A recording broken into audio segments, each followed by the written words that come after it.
we as humans who have hearts, who have spirits, that we're not impacted by our life.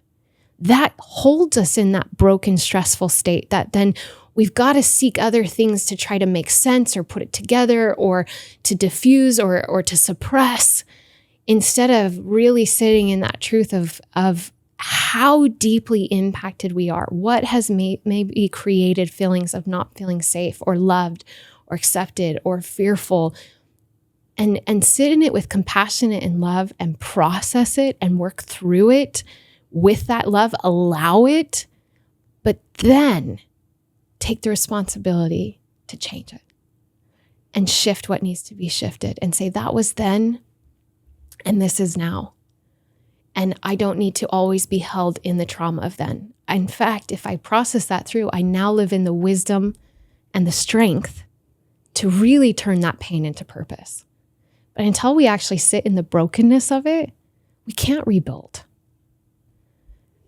And that's where I think we're seeing today is we're being almost told we're broken and that we're going to stay broken. And so therefore there's all these other things and it's everyone else's job. And we're going to tell you how to make it feel right.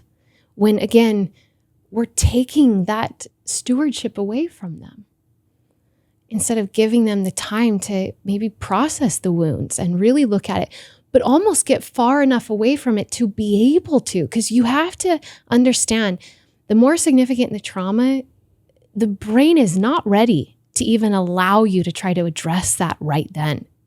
You're in survival. And again, that's the beautiful protective mechanism of the brain. If we didn't have that, Yes. we wouldn't be able to have these horrible things happen in our lives and make it through. But the nature of that is that the trauma, the impact gets pushed down away, deep into the brain. It hasn't gone away, but often it takes years, sometimes even decades later, to where the brain and the body, because the body keeps a score of everything, feels safe enough to even look at it and feel like it's maybe strong enough or it's out of an environment to actually open up and sit in it all, because it can't for a certain amount of time.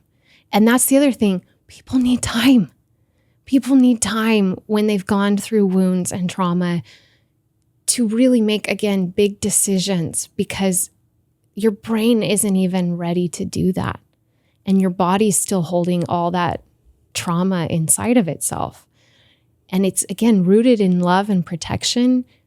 We need to give people love and protection and time to heal those wounds and get to a place where they can, and then decide.